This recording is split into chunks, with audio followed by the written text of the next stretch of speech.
A história volta algumas horas no tempo, sob o céu tranquilo da noite, onde um jovem está meticulosamente esfregando o banheiro, concentrando-se no ralo e nos azulejos. Este é Yamamoto, um estudante universitário que encontra uma estranha satisfação em deixar as coisas limpas. Para ele, limpar é um esforço com retorno garantido, ao contrário da imprevisibilidade das pessoas. Depois de perder a noção do tempo, ele corre para seu turno noturno em uma loja de conveniência, mas as horas silenciosas no trabalho rapidamente drenam sua energia, deixando-o profundamente entediado. Ele se pergunta como a loja ainda continua funcionando com tão poucos clientes no seu turno. Nesse momento, o silêncio é quebrado quando um único cliente atravessa as portas automáticas. O cliente chama seu nome, e Yamamoto levanta os olhos, sua expressão mudando para a surpresa. Ele reconhece instantaneamente a voz familiar de alguém que não via há muito tempo. Ele a encara, completamente incrédulo, sem conseguir processar quem acabou de entrar. Diante dele está uma garota de seu passado, com uma expressão impossível de ler. Ela reconhece calmamente o choque dele, seu olhar firme e direto. Yamamoto finalmente diz seu nome, Hayashi, quebrando o silêncio atordoado. Ele fica abalado com a coincidência, percebendo que, de alguma forma, ela vive na mesma cidade. Hayashi confirma que mora em um apartamento ali perto e casualmente pergunta sobre ele. Ele fica desconcertado com o tom amigável da conversa, um contraste gritante com a forma como ele a lembrava. Enquanto registra a compra dela, ele se impressiona com o quanto ela mudou desde o ensino médio. Sua mente viaja de volta à sala de aula, recordando a pessoa que ela costumava ser. Ele se lembra dela como uma colega despreocupada que, certa vez, deixou cair um batom perto da mesa dele. Mas ele corrige a lembrança, não era batom, era borracha que ela havia derrubado na sala. Na época, ele ficou em dúvida se deveria pegar ou simplesmente ignorar. A contragosto, ele se abaixou para pegar, achando melhor do que ouvir ela reclamar. Mas seu simples gesto de gentileza foi recebido com um olhar incrivelmente hostil. Tudo o que ele fez foi devolver a borracha para a mesa dela, tentando ser prestativo, e em troca, ela o olhou com puro desprezo e estalou a língua em irritação. Yamamoto ficou completamente confuso, se perguntando qual era o problema dela. Ele se lembra de como ela era a rainha popular da escola, sempre cercada de amigos e admiradores. Ele nunca entendeu o fascínio, assistindo garoto após garoto se declarar para ela. Sua resposta típica era pura arrogância. Certa vez, chegou a bocejar descaradamente na cara de um pretendente. Ele se recorda de como ela ganhou o apelido de rainha arrogante por rejeitar friamente qualquer um que considerasse inferior. Voltando ao presente, Yamamoto decide manter distância, sem nenhuma lembrança boa dela. Mas, enquanto coloca os itens dela na sacola, ele nota um hematoma escuro e perturbador espiando debaixo da manga dela. Sua decisão de não se envolver desmorona quando ele, instintivamente, pergunta sobre o ferimento no braço dela. Ele percebe que o moletom de mangas compridas no calor do verão não é uma escolha de moda, mas uma tentativa desesperada de esconder algo. Um pressentimento o invade ao imaginar que outros ferimentos ela pode estar escondendo. Hayashi admite calmamente que a marca foi causada pelo namorado. O mundo de Yamamoto congela, completamente chocado com a confissão direta e horrível. Ela então revela que eles moram juntos e que o namorado a está esperando em casa, nesse exato momento. Hayashi o repreende por se intrometer, mostrando um leve resquício de sua antiga personalidade agressiva.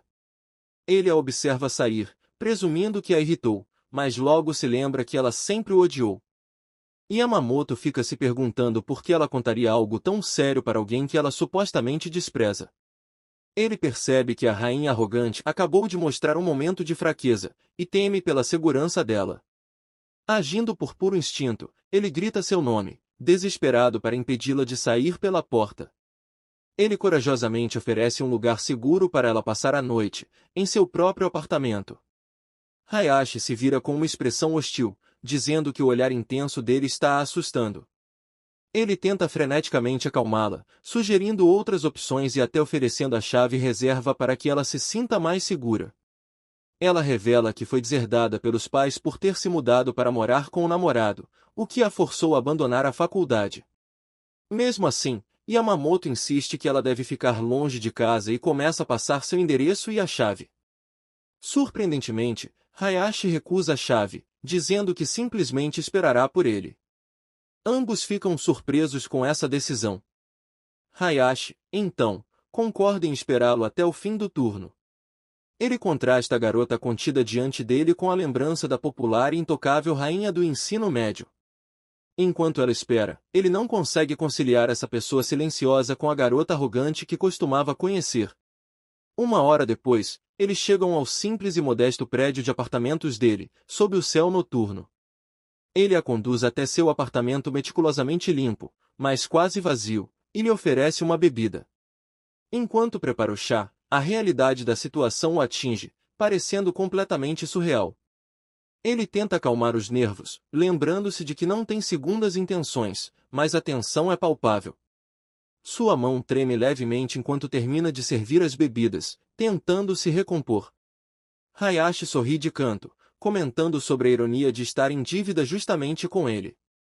Ela sugere que o encontro foi um bom timing para ambos, mas ele acredita, no fundo, que apenas fez o que era certo. Ele pergunta com cautela se o namorado dela apenas teve um dia ruim. Hayashi o defende, culpando o estresse do trabalho e dizendo que precisa apoiá-lo mais. Yamamoto começa a duvidar de si mesmo, questionando se foi um erro ter se intrometido.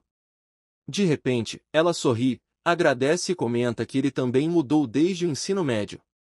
Hayashi, então, casualmente pede para usar o chuveiro, pegando-o totalmente desprevenido. A estranheza de ter sua antiga inimiga de escola tomando banho em sua casa finalmente se instala. Ela reaparece vestindo uma camiseta larga dele, elogiando o banheiro limpo e deixando-o visivelmente desconcertado.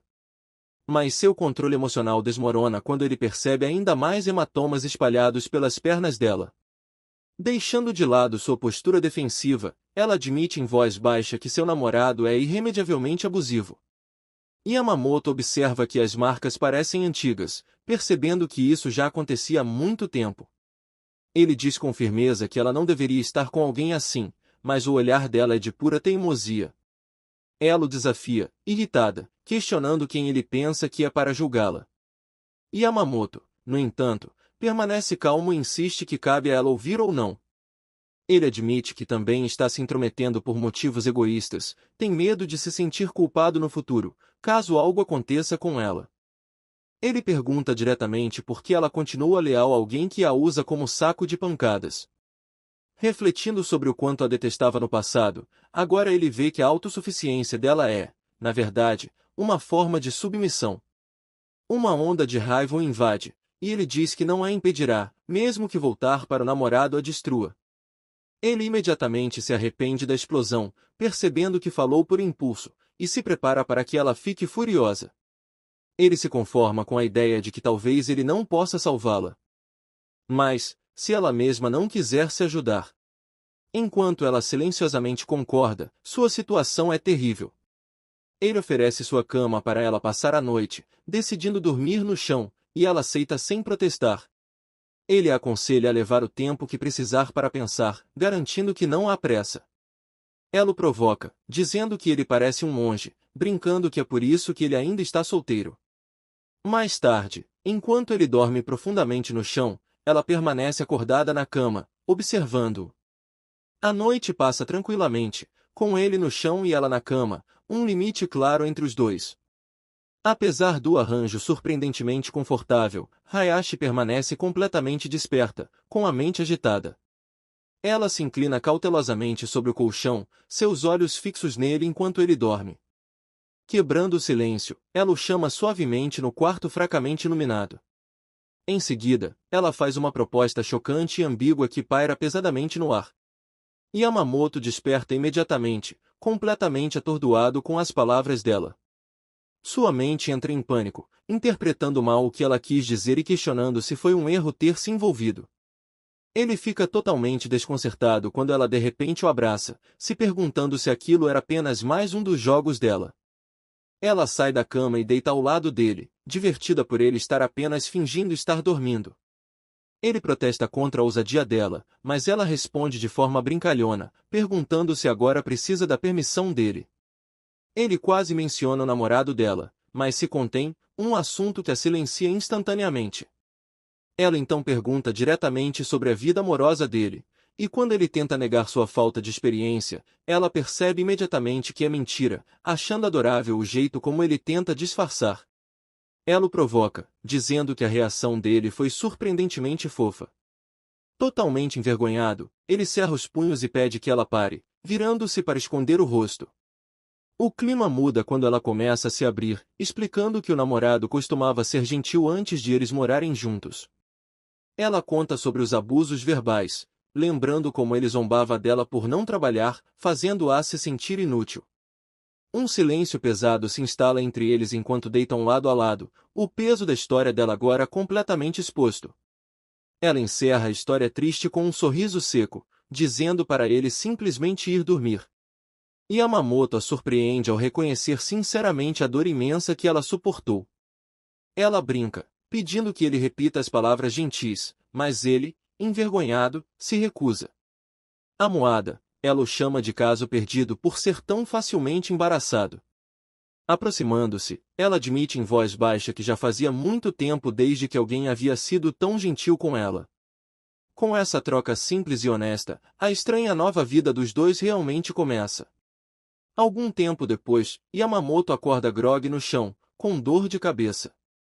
Ele se senta, confuso, se perguntando por que está no chão, até que algo surpreende. Ele descobre que Hayashi abandonou a cama e foi dormir no chão, bem ao lado dele. Uma visão de cima mostra os dois dormindo lado a lado, uma nova dinâmica silenciosa estabelecida entre eles. Ele a observa dormir, lembrando exatamente por que ela escolheu o chão em vez da cama confortável. Ela acorda e comenta que ele mudou muito desde o ensino médio. A manhã começa com o som da comida fritando na frigideira. Ela finalmente desperta, sonolenta, perguntando se o corpo dele dói depois da noite desconfortável. Reclamando das próprias dores, ela recebe um lembrete gentil de que ele disse para ela usar a cama. Curiosa, ela se aproxima dele na cozinha e reconhece o prato como yakisoba, impressionada por ele saber cozinhar. Ela observa enquanto ele termina a refeição com confiança. Yamamoto serve 2 pratos de yakisoba, preparando a cena para a primeira refeição dos dois juntos. Ela não perde tempo e dá uma grande garfada nos noodles que ele preparou. Um sorriso genuíno de alegria se espalha pelo rosto dela enquanto declara que a comida está incrível. Ela termina a refeição com uma oração de agradecimento, mas ele imediatamente chama a atenção para seus maus modos à mesa. Quando ela se oferece para lavar a louça, ele minimiza sua habilidade culinária, dizendo que apenas seguiu as instruções, o que a irrita. Ela insiste em ajudar como forma de retribuição, mas ele rejeita a ideia, oferecendo, de forma desajeitada, um elástico de borracha para prender o cabelo dela.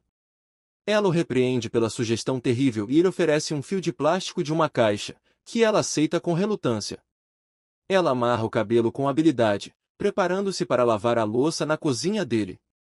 Enquanto ela está na pia, ele a observa com um olhar pensativo, relaxando no sofá com o celular, silenciosamente desejando que ela possa encontrar um momento de paz em sua casa.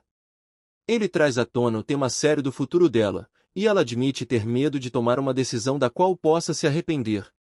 Yamamoto a aconselha a pensar objetivamente para evitar arrependimentos, mas ela questiona como ele pode ter tanta certeza. Ela argumenta que as emoções sempre atrapalham, apertando o punho enquanto uma marca em sua perna revela seu conflito interno. Ele refuta com confiança, insistindo que pensar objetivamente não é impossível.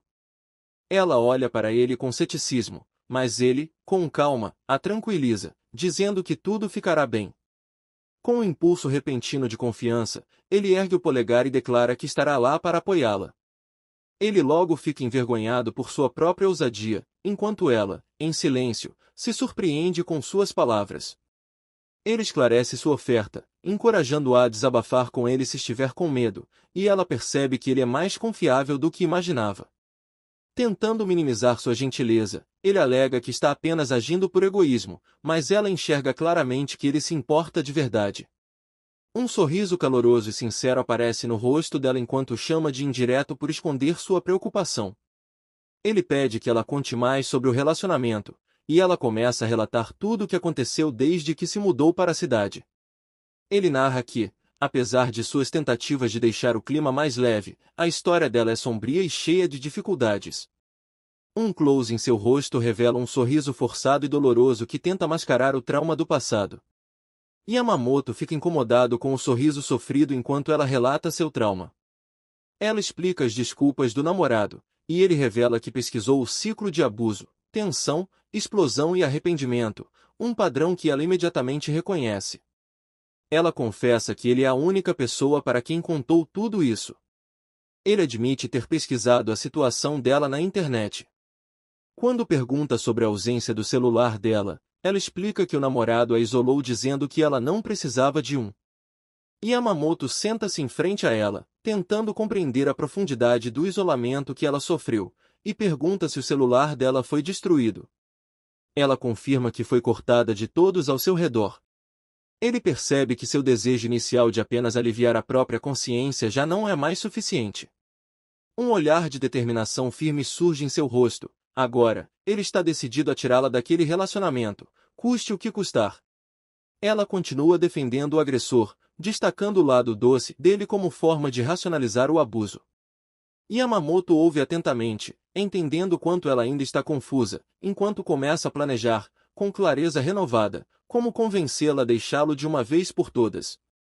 A partir da conversa deles, ela anuncia sua decisão de finalmente terminar com ele. Ela reconhece que ele a usava apenas para satisfazer sua própria possessividade, uma verdade que agora ela aceita. Ele alerta de que seu namorado não vai desistir tão facilmente e revela que tem um plano para lidar com isso. A possibilidade de seu ex retaliar provoca um choque visível de terror nela. Confiante, ele propõe um plano com um objetivo claro: fazer com que o ex-namorado queira se afastar permanentemente. Ela imediatamente chega à conclusão errada, preocupada que o plano envolva violência física.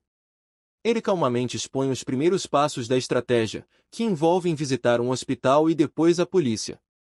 A sugestão de envolver a polícia a deixa completamente atônita e sem palavras. Ele explica que prestar queixa colocará seu ex no radar das autoridades, forçando-o legalmente a se manter afastado. Ela demonstra hesitação diante de uma medida tão extrema, questionando se isso é realmente necessário. Ele apresenta os fatos duros sobre o abuso que ela sofreu, lembrando-a do isolamento e dos danos que suportou. Ele a pressiona novamente, perguntando por que ela ainda reluta em envolver a polícia depois de tudo o que passou. Ela permanece em silêncio, seu punho cerrado e as marcas em sua perna revelando a profundidade de seu conflito interno. Ela finalmente argumenta que deixá-lo é uma coisa, mas processá-lo parece ser uma batalha completamente diferente. Ele inesperadamente cede, seu olhar afiado sugerindo que já está pensando em um novo plano. Ele reconhece que o que importa são os sentimentos dela e, em seguida, faz um pequeno pedido, que ela leve suas sugestões com menos seriedade, tentando aliviar a enorme pressão sobre ela. Ele explica que sua franqueza é apenas uma questão de eficiência, e a incentiva a ser direta sobre seus próprios limites. Ele confirma que, por enquanto, evitarão a polícia, e então propõe casualmente que ela fique com ele por um tempo. Surpresa com a oferta, ela questiona defensivamente suas verdadeiras intenções por querer que ela fique. Ela o confronta com raiva, exigindo saber o que ele realmente quer com essa oferta patética.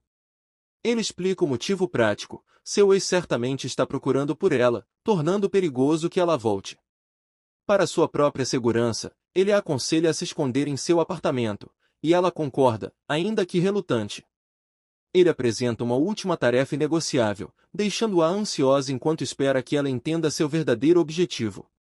Mas ela interpreta completamente errado, assumindo que seu pedido é de natureza física e concorda com relutância, para sua frustração interna.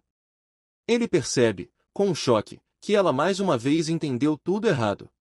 Sua suspeita se solidifica em uma acusação direta, acreditando que ele quer usá-la como forma de pagamento. Ele imediatamente rejeita essa suposição absurda, mas ela aponta com raiva o comportamento contraditório dele. Finalmente, ele tem um momento de clareza: a raiva dela vem de um ódio profundo de ser tratada como um objeto. Ele a corrige firmemente, dizendo que essa nunca foi sua intenção, e a instrui a nunca aceitar algo que ela não queira. Ele esclarece que sua tarefa inegociável era apenas uma ida ao hospital, que ela finalmente compreende. Ela concorda em ir, mas ele fica intrigado com um leve tom de decepção da parte dela. O laudo médico confirma a gravidade de seus ferimentos, deixando-o confuso com as reações complexas dela. Ao saírem do hospital, eles caminham em silêncio, o peso da situação pairando entre eles. Ele se lembra de como ela desviou as perguntas do médico, percebendo que ela ainda está com muito medo de expor o ex. Ele decide não forçar a questão de prestar queixa, respeitando o estado emocional dela. Notando o desconforto dela com as roupas atuais, ele decide que o próximo destino será uma ida às compras para um recomeço. Ela imediatamente se preocupa com os custos, insistindo que irá pagá-lo de volta, mesmo que demore muito. Ele a tranquiliza com um sorriso gentil, dizendo que não há pressa para isso. A ida às compras se torna um momento embaraçoso para ele quando ela alegremente começa a escolher roupas íntimas. Na manhã seguinte, ela dorme tranquilamente em sua cama, os hematomas ainda evidentes em seu corpo. Com as costas doloridas por dormir no chão, ele faz uma anotação mental para finalmente comprar um futon decente. Com algum tempo livre antes da aula, considera-se entregar ao seu passatempo favorito, a limpeza matinal. Mas decide deixar isso de lado e, em vez disso, prepara silenciosamente o café da manhã para que ela possa continuar descansando sem ser perturbada. Deixa uma refeição pronta para ela, esperando que consiga dormir o suficiente para se recuperar. Como um homem que adora limpar, pular sua rotina matinal o deixa estranhamente desconfortável. Ao sair, ele volta mais tarde com um futon novo e é recebido por um cheiro inesperado e agradável de comida. Ele a encontra na cozinha preparando o jantar, com o cabelo preso cuidadosamente, e fica feliz por ter comprado aquele acessório para ela. Ele diz que ela não precisava se dar ao trabalho, mas ela simplesmente pergunta o que ele acha de hambúrguer de carne. Ela afirma com confiança que, já que ele está deixando ela ficar, cozinhar é o mínimo que pode fazer. Ela o interrompe exigindo saber se ele gosta de hambúrguer, revelando que tem bastante prática. Ele responde de forma morna, e ela o provoca pela resposta sem entusiasmo. Ele tenta iniciar uma conversa séria para depois do jantar, mas para no meio do pensamento ao perceber que nunca comprou os ingredientes daquela refeição. Quando se sentam para comer, após a primeira mordida, ele confirma que a comida está realmente boa. Um pequeno sorriso satisfeito surge no rosto dela ao saborear sua própria culinária. Ela insiste em lavar a louça, explicando que quer cuidar das tarefas para se sentir útil. Ele a observa ir para a cozinha, com uma expressão pensativa. De forma casual, pergunta se ela saiu enquanto ele esteve fora. Imediatamente, se arrepende das palavras, percebendo que soou como o ex dela. Ao vê-la se virar para confrontá-lo, tenta voltar atrás, dizendo que cabe a ela decidir se vai ouvir seus conselhos. Mas não consegue evitar apontar o quão imprudente foi arriscar encontrar o ex. Ela, furiosa, diz que ele não entende, e vira as costas. Momentos depois, ela se aproxima e rompe o silêncio tenso. Pede desculpas por ser teimosa e explica que deveria ter pedido antes de sair para fazer compras. Ele imediatamente responde que ela não tem motivo para se desculpar por algo assim.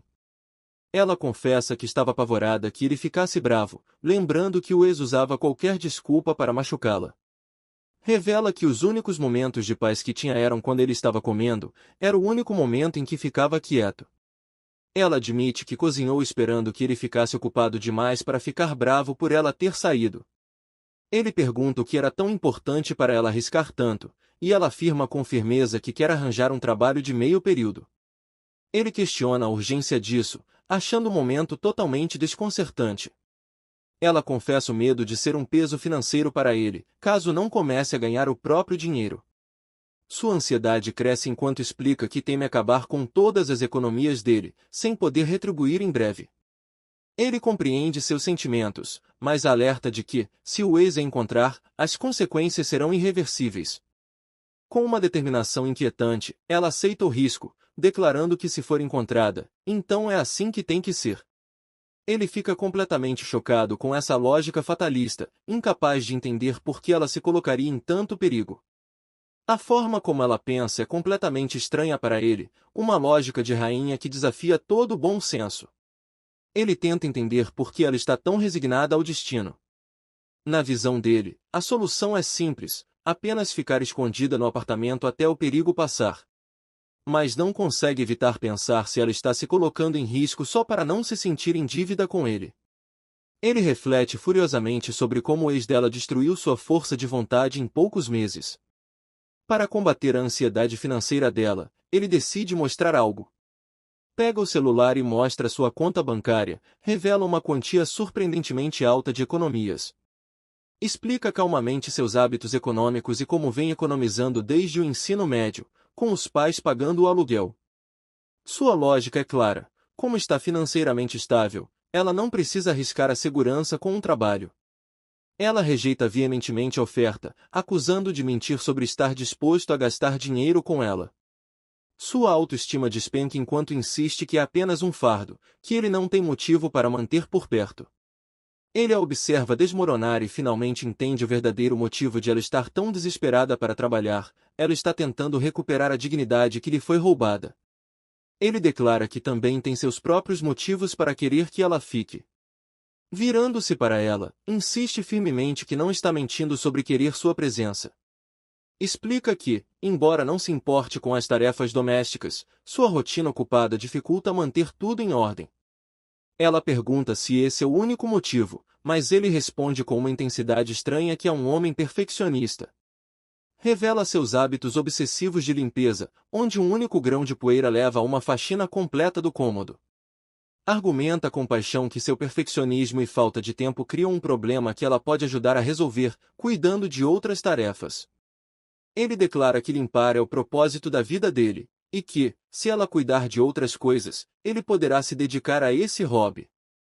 Uma razão que ela acha completamente absurda. Ele muda de assunto abruptamente para elogiar a comida dela, deixando-a levemente confusa com sua lógica estranha. Finalmente, ela cede, concordando em ficar, e ele a tranquiliza dizendo que causar um pouco de incômodo faz parte da convivência. Ela então o surpreende oferecendo-se para preparar um bento, marmita, para ele levar às aulas. Sua razão prática é economizar dinheiro, um plano sensato com o qual ele imediatamente concorda. Ela, timidamente, pergunta que tipo de comida ele gosta, para poder preparar as refeições de acordo. Ele fica surpreso com a pergunta, sentindo uma estranha e nova emoção surgir dentro dele. Na manhã do terceiro dia dela ali, ele acorda sem dor, grato pelo novo futon. São apenas 4h30 da manhã, mas sua obsessão por limpeza o impulsiona. Embora hesite em acordá-la, decide que o banheiro é o local perfeito para liberar sua fúria da faxina em silêncio. 1 hora depois, ela o encontra no chão e comenta sobre o início precoce do dia. Enquanto escova os dentes, ele está ocupado esfregando o rejunte do piso com uma escova de dentes. Ela pergunta se ele sempre acorda tão cedo, e ele responde casualmente que esse é seu hábito normal. Quando ela repete o comentário pouco depois, ele imagina que ela ainda está meio dormindo. Ela se lembra de que ele já era assim no colégio, sempre chegava cedo, e o chama de esquisito de forma brincalhona. Ele liga o noticiário matinal e diz que vai começar o café, pedindo para ela esperar. Ela pergunta o que ele está fazendo, mas ele apenas diz que está levando a comida. Ele insiste em carregar seu próprio prato, mas ela argumenta que, como hóspede, ele deveria deixá-la cuidar disso. A paciência dela se esgota, e ela ordena com raiva que ele sente. Ele fica completamente confuso com a mudança repentina de humor, percebe que sua gentileza teve o efeito contrário e decide se trocar. Conclui que ela deve estar acostumada a ver homens despidos no banheiro. Ele rapidamente troca de roupa e joga tudo na máquina de lavar, justo quando ela anuncia que o almoço está pronto. Ela escancara a porta, causando. Ele solta um grito assustado, e ela o questiona sobre a reação exagerada. Defensivo, ele explica que foi porque ela entrou de repente, sem avisar. Um sorriso malicioso surge no rosto dela ao juntar as peças, e, inclinando-se para perto, ela deduz de forma brincalhona que ele fica desconfortável com a ideia de que ela o veja sem roupa. Em seguida, ela declara ousadamente que, da parte dela, não teria problema nenhum em deixá-lo vê-la do mesmo jeito. Totalmente desconcertado, ele a observa enquanto ela entrega o almoço, menciona que tem que trabalhar e sai para a aula. Ele suspira por causa do próprio trabalho, e ela o provoca por estar reclamando, achando seu lado humano divertido. Observa que ele parece mais motivado a ajudá-la do que a trabalhar, algo que ele não consegue negar enquanto elogia a comida dela. Ao sair de casa, nota que o tempo clareou, mas sua mente continua nublada de preocupações. No trem lotado, a caminho da aula, seus pensamentos voltam à situação delicada dela. Conclui, com pesar, que apenas esperar não vai resolver nada, na verdade, pode piorar tudo. Sua ansiedade cresce ao pensar que o ressentimento do ex dela pode fermentar e se intensificar com o tempo.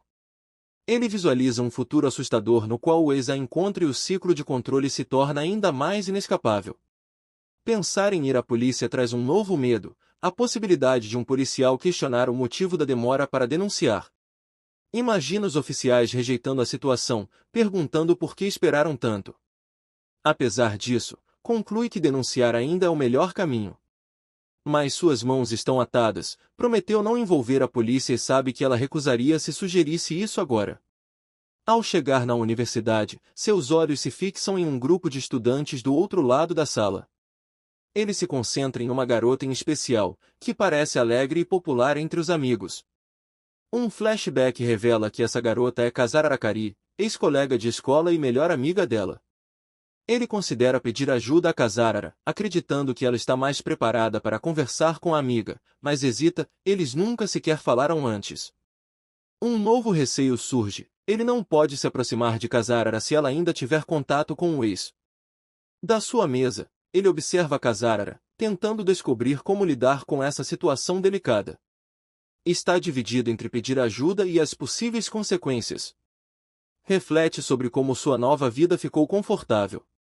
Lembra dos tempos de escola, quando Kazarara fazia parte do grupo popular, enquanto ele era visto como encrenqueiro. Recorda sua fama de nojento e de fazer as garotas chorarem. Suspira, acreditando que alguém com o passado dele nunca conseguiria ter uma conversa normal com Kazarara. Convencido de que essa ideia é um beco sem saída, decide que precisa de um plano completamente novo. Na hora do almoço, senta-se na cafeteria lotada para comer o bento que ela preparou. Para por um momento, segurando nos hachis uma salsicha cuidadosamente cortada em formato de polvo.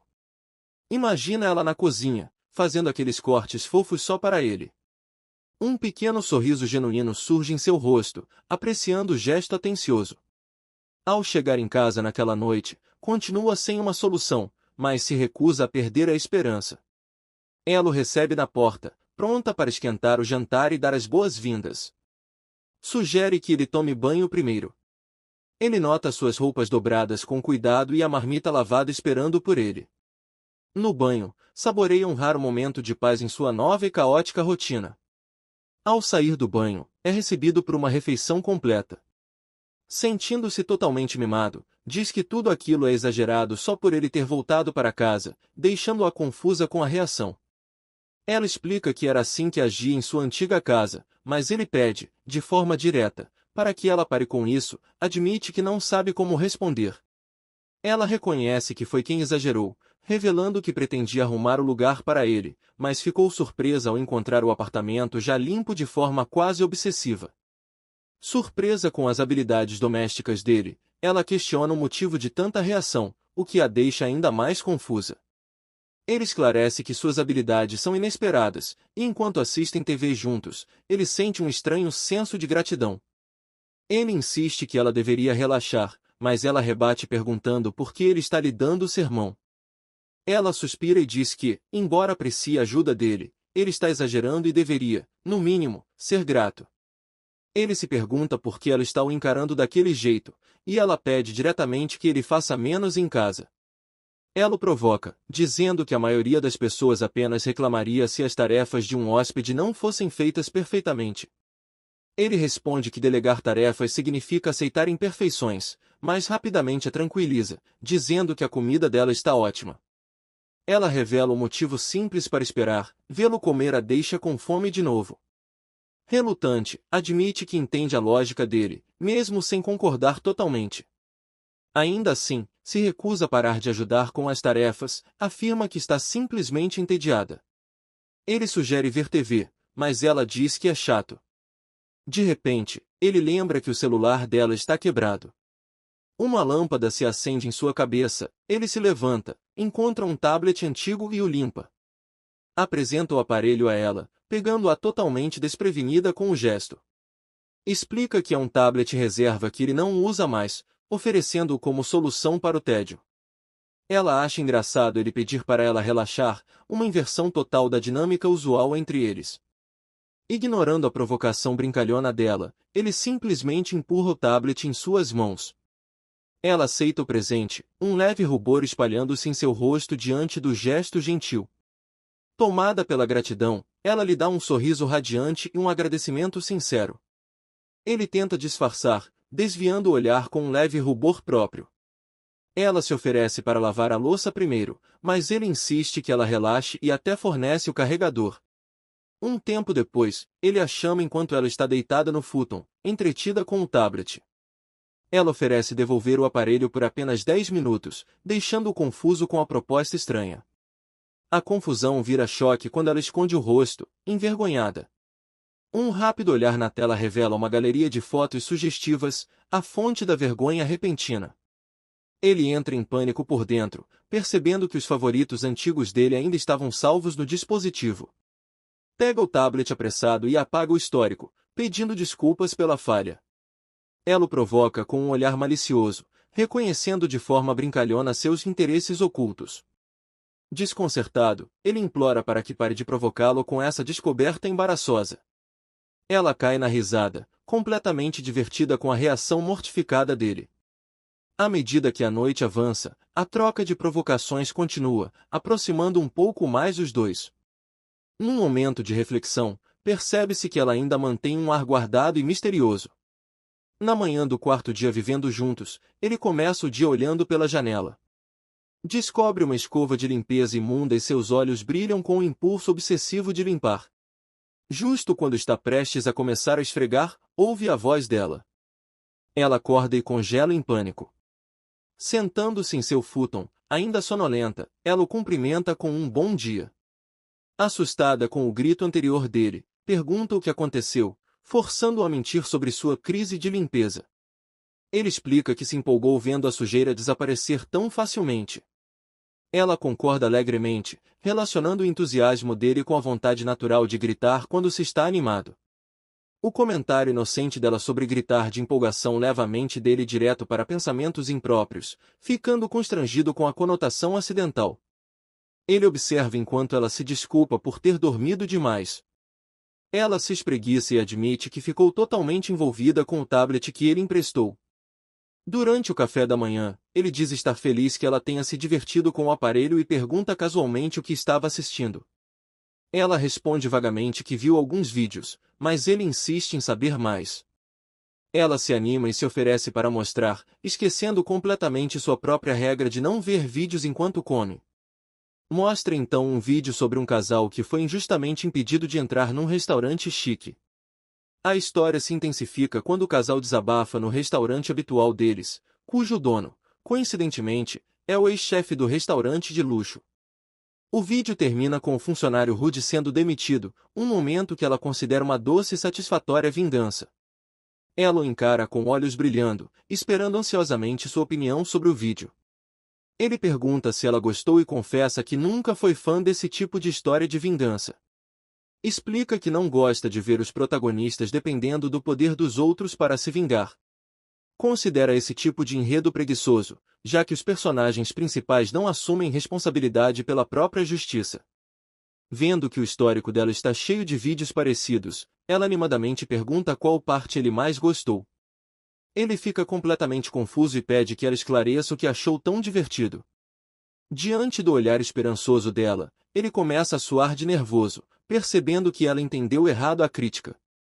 Ela se inclina, acertando ao adivinhar que ele não gostou do vídeo, colocando-o contra a parede. Ele recua rapidamente, dizendo que só ficou irritado com a ignorância do garçom, não com a história em si. Para sua imensa sorte, ela acredita totalmente na mentira e concorda com a análise. Quando ele sai para o dia, ela comenta que não tem trabalho, e ele a lembra de descansar. Caminhando sozinho, ele reflete que a obsessão dela por vídeos de vingança pode vir do desejo de se vingar do ex. Decide que a justiça dela não pode vir pronta, ela precisa ser a protagonista da própria luta. Ao chegar no campus, fica preocupado com o fato de que, após 4 dias, o ex dela provavelmente já está procurando por ela. Decidindo que a situação precisa ser resolvida logo, conclui que deve pedir ajuda a Kazarara. Respirando fundo, reúne coragem para finalmente encarar o problema. Vasculha a sala à procura de Kazarara, decidido a falar com ela naquele dia, após ter falhado no dia anterior. Mas sua busca termina em frustração, Kazarara não está em lugar nenhum. Derrotado, ele volta para casa, percebendo que só poderá encontrá-la na aula de francês que compartilham. Ao chegar em seu apartamento, é recebido pela escuridão, e um novo sentimento de pavor começa a surgir. Ele se lembra de que ela mencionou a possibilidade de sair, e um pensamento terrível o atinge. Sua mente corre para o pior cenário, o ex dela a vendo e a seguindo até em casa. Movido por puro pânico, ele sobe as escadas correndo, chamando desesperadamente por ela. Arromba a porta, com o coração disparado, temendo o que possa encontrar. Seus olhos frenéticos pousam nela, deitada na cama com o tablet ainda nas mãos. Uma onda de alívio invade ao perceber que ela só está dormindo pacificamente. E é nesse momento silencioso de alívio que o capítulo se encerra. Seu alívio vira leve irritação ao ver que a única resposta dela aos seus gritos desesperados foi um suave ronco. Decidindo não acordá-la, ele se move silenciosamente para pendurar as roupas na janela. O barulho a desperta, e ela se senta abruptamente, pedindo desculpas por estar dormindo. Na pressa, perde o equilíbrio e cai direto nos braços dele. Ele a segura firme, repreendendo-a por se mover tão rápido, enquanto ela, corando, manda ele ficar quieto. Ela se senta ainda pedindo desculpas, mas ele tenta acalmá-la, dizendo que não é nada demais. O humor dela muda para a culpa ao perceber que as tarefas deveriam ser responsabilidade dela. Ela o encara com forte autocrítica, admitindo que falhou em cumprir sua parte do acordo. Ele tenta minimizar a situação, mas ela recusa o consolo, tomada pelo sentimento de fracasso. Quando ele pergunta o motivo, ela confessa que ficou acordada a noite inteira e acabou dormindo o dia todo. Ele responde diretamente que a solução é parar de virar à noite, deixando-a momentaneamente surpresa. Diz que problemas devem ser resolvidos, não alimentados. Vendo que a culpa ainda a consome, ele decide dar um conselho sério. Olha diretamente nos olhos dela e diz que errar não é um desastre irreversível. Para pôr as coisas em perspectiva, pergunta se o fato de ela não ter feito as tarefas domésticas resultou na morte de alguém. Com a questão encerrada, ela finalmente concorda em parar de se culpar e promete dormir mais. Visivelmente comovida, ela o agradece e elogia sua maturidade inesperada, um elogio que o deixa desconfortável, fazendo-o reclamar, em tom de brincadeira.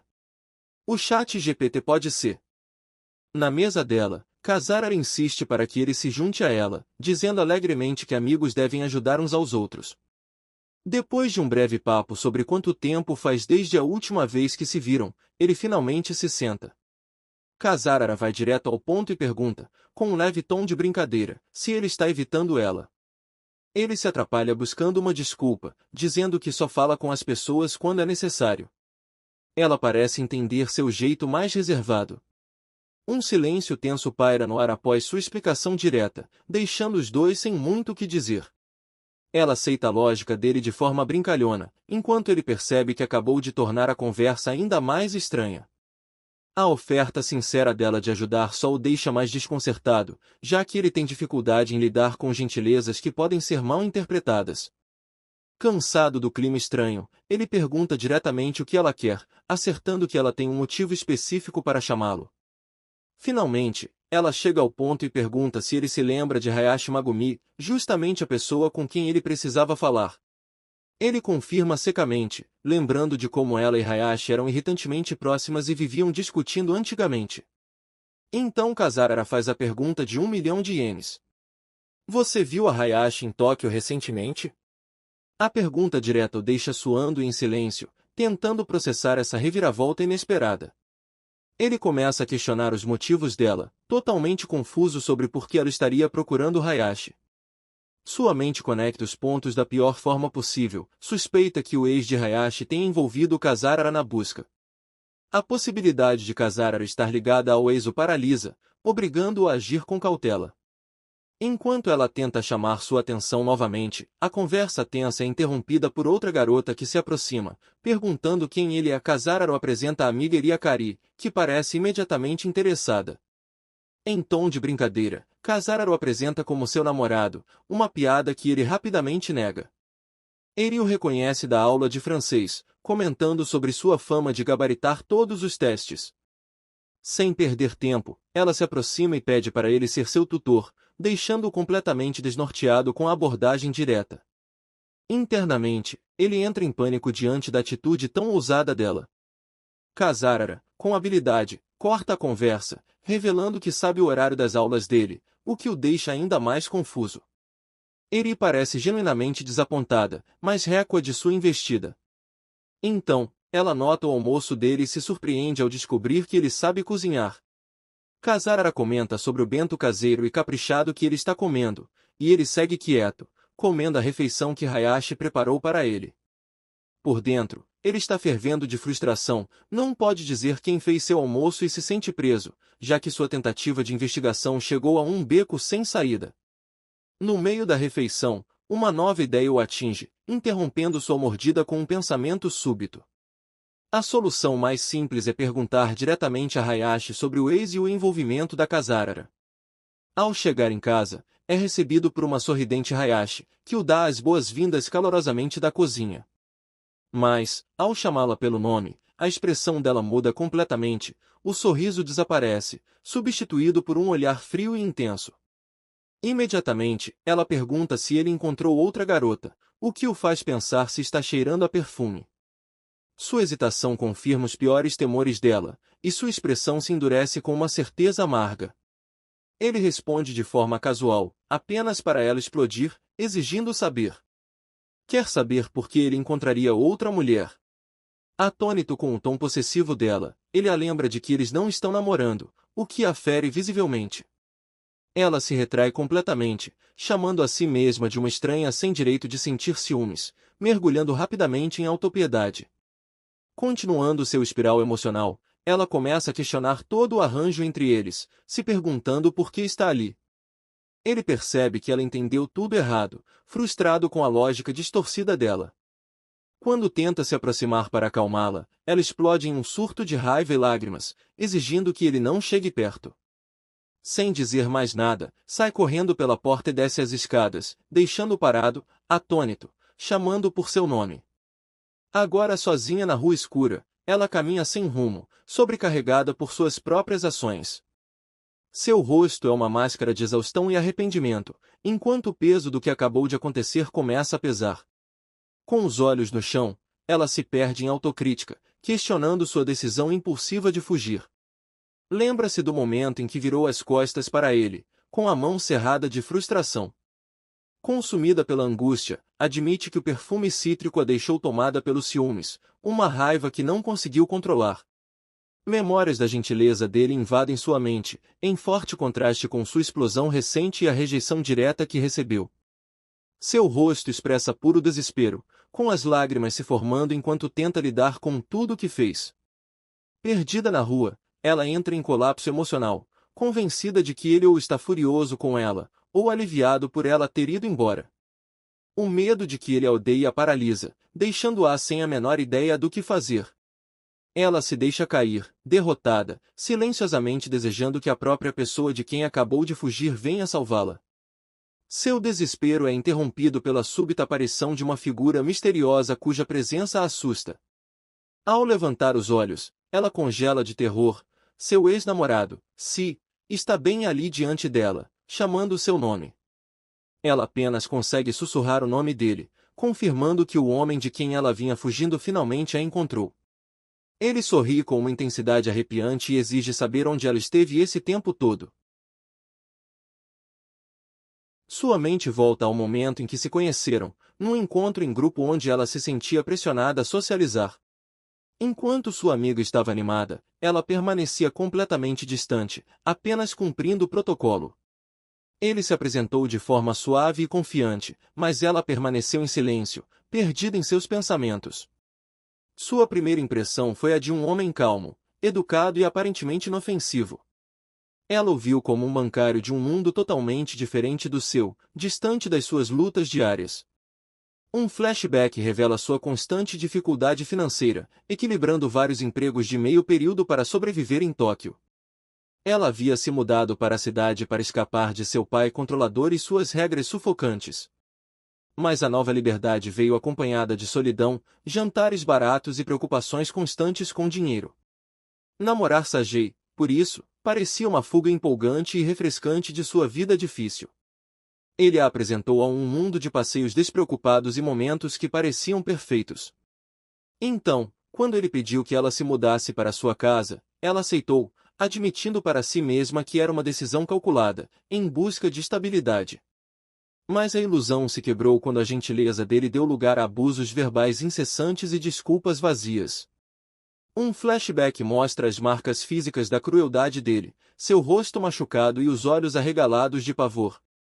Ele até criticava sua comida, com elogios irônicos que aos poucos destruíam sua confiança. Todos os dias ela era forçada a se ajoelhar na porta para se despedir dele antes do trabalho, um gesto de submissão forçada. Os dias e noites se fundiram, prendendo-a num ciclo interminável de isolamento dentro do apartamento. Consumida pelo medo constante do retorno dele, ela chegou ao seu limite, percebendo que não tinha mais para onde ir. Com uma última dose de coragem desesperada, ela fugiu do apartamento, buscando refúgio no anonimato da noite. Foi nesse momento de desespero que ela encontrou Yamamoto, um homem que era o completo oposto de seu agressor. No presente, Sajei a encurrala na rua, e seu tom calmo não esconde a raiva que borbulha por dentro. A fachada amigável dele se quebra por um instante, revelando um olhar frio e possessivo. Rapidamente ele finge preocupação, com uma doçura assustadora na voz, dizendo que estava preocupado com ela. Dominada pelo medo, ela oferece um pedido de desculpas fraco e trêmulo ao ex-namorado. Com arrogância, ele diz que ela deve voltar para casa, apontando com crueldade que ela não tem para onde ir. A palavra casa desperta uma lembrança aterradora dela encolhida em um canto do apartamento. Ela se recorda do terror de ser forçada a voltar para aquele lugar, uma prisão da qual não podia escapar.